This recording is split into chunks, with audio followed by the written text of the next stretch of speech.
నాగ చైతన్య హీరోగా నటించిన ఒక లైలా కోసం మూవీతో టాలీవుడ్ ఇండస్ట్రీలోకి అడుగుపెట్టిన పూజా హెగ్డే మనందరికీ సుపరిచితమే. తక్కువ సమయంలో స్టార్ హీరోయిన్ క్రేజ్ తెచ్చుకున్న బుట్టబొమ్మ స్టార్ హీరోలందరితో నటించి మంచి గుర్తింపు సంపాదించుకున్నది. వరుస సినిమాలు ఫ్లాప్ కావడం వల్ల ఈ భామకు ఆఫర్లు తగ్గాయి. గత 2 నెలల నుంచి ఈ ముద్దుగుమ్మ ఎలాంటి సినిమాల్లోనూ నటించడం లేదు.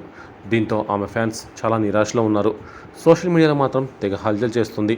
అయితే తాజాగా ఈమె షేర్ చేసిన వీడియో చూసి బుట్టబొమ్మ పెళ్లి చేసుకోబోతుందనే ఓ న్యూస్ హాట్ టాపిక్గా మారింది.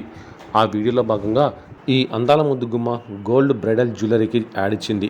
అందులో హల్దీ వేడుకలు చేసుకుంటున్నట్లుగా ఫోటోలకు పోజులు ఇచ్చింది.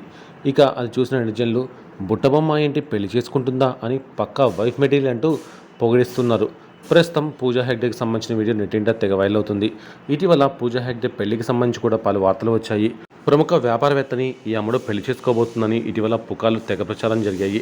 అయితే దానిపై క్లారిటీ అయితే రావాల్సి ఉంది.